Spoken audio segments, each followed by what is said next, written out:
이번 투기 의혹 수사는 경찰이 맡았지만 관련 수사 경험이 풍부한 검찰에 맡겨야 한다는 주장도 끊이질 않고 있습니다. 올해 검경 수사권 조정 이후 경찰이 전담하는 첫 부패 수사인데요. 검경 간의 협력이 시험대에 오르게 됐습니다. 임성우 기자입니다. 박범계 법무부 장관이 예정 없이 수원지검 안산지청을 방문했습니다. 안산지청 검사들이 LH 임직원 투기 의혹 사건 수사 전담팀을 꾸린 걸 격려하기 위해서입니다.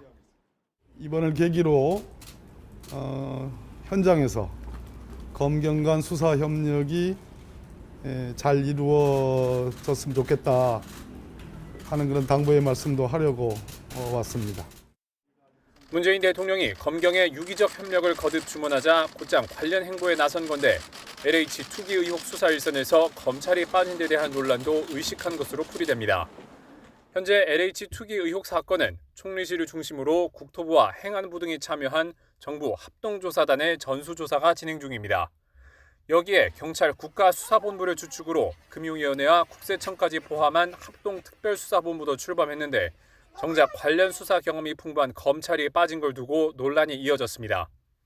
정부는 검경 수사권 조정에 따른 조치임을 시사했습니다.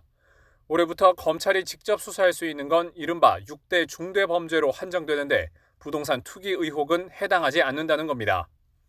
이와 관련해 정세균 국무총리도 부동산 투기 등 민생경제 사건은 경찰의 핵심 수사 영역이라며 경찰 수사 역량의 가늠자가 될 거라고 언급하기도 했습니다. 하지만 검찰 내부에선 뇌물이나 직권남용, 공무상 비밀누설 등 중대 범죄가 저질러졌을 가능성이 큰데도 수사 범위를 좁게 보는 건 합당하지 않다는 지적도 나옵니다. 박범계 장관도 과거 1, 2기 신도시 부동산 투기 당시 부패나 뇌물 범죄가 있었다며 상황에 따라 검찰의 직접 수사 대상이 될 수도 있음을 시사했습니다.